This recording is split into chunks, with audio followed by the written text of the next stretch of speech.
Hi guys, in today's video, let's talk about bloating. I'm gonna be sharing 6 things I no longer consume, and yes, some of these might be your favorites, and they were mine too. Some of you who may follow me will know that I am quite open about how badly I bloat sometimes. I do have a pretty bad history with gut issues, and I have GERD as well. That's gastroesophageal reflux disorder. Very, very sexy. But I've dealt with these issues for years, and a lot of it does come down to diet. And if you don't know, I am a big foodie. That's what Chef Hanbao is for. So it is really hard for me to eat clean, and I love food. So I still don't really change my diet for the most part. But to me personally, it's not so much about what I eat, but about what I do not consume anymore in my diet and in my life. Yeah, over time, I basically started cutting some of these things out, and I realized it made a huge difference. At least reintroducing it made me realize that, oh man, that was causing the issue the entire time. So let's get straight into it. All right, number 1, something that past me would never believe I gave up is matcha. It was honestly an integral part of my morning routine. I had it every single day. I'd bring it with me on every single trip. I'd sometimes even bring it with me on the plane, yes, in the air, because that's just what I did.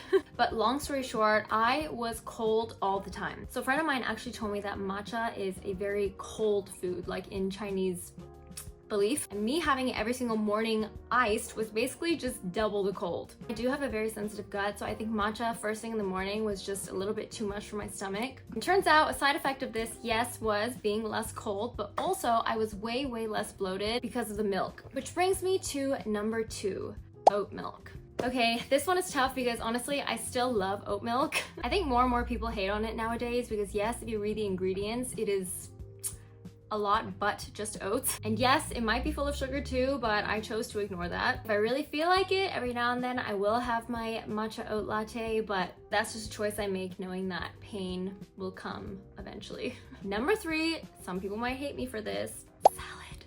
Okay, I really hope I'm not the only one out there.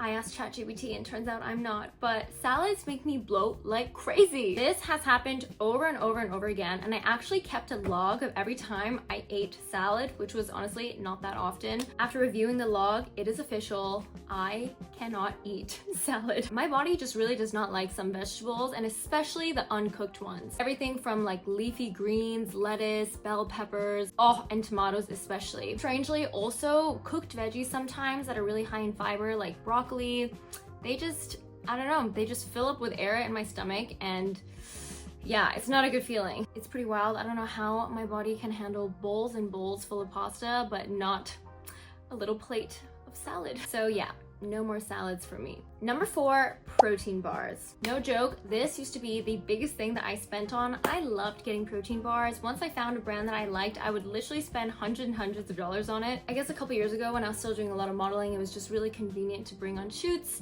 just to get a quick snack and quick protein in. But no surprise, all the artificial sugars and sugar alcohols in it just made me super gassy. And that goes for protein shakes too. Nowadays, I honestly just like to eat my protein.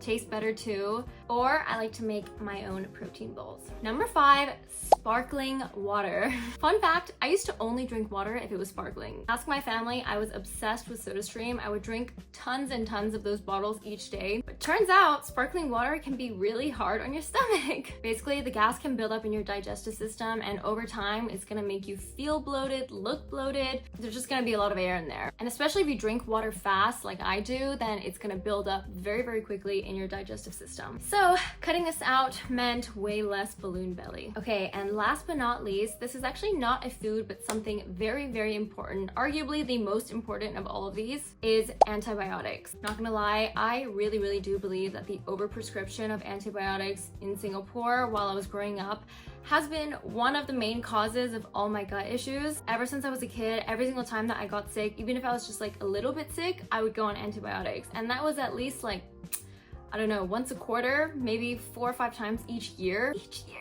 So yeah, you can't change the past. So after growing up and actually doing my research, I realized that antibiotics obviously kill bacteria, but they also kill the good bacteria in your gut.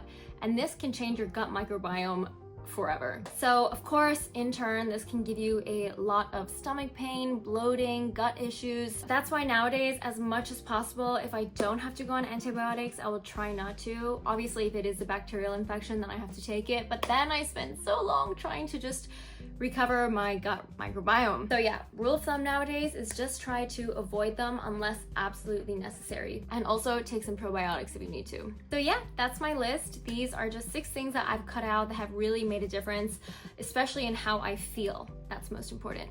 Obviously, every body is different, so this is what has worked for me, but you might just have to play around and see what works specifically for you. That is all for today. If you found this video helpful, please don't forget to give me a thumbs up, and if you haven't already, hit that little subscribe button, and I will try to do more YouTube videos soon. I'll see you guys next time. Bye.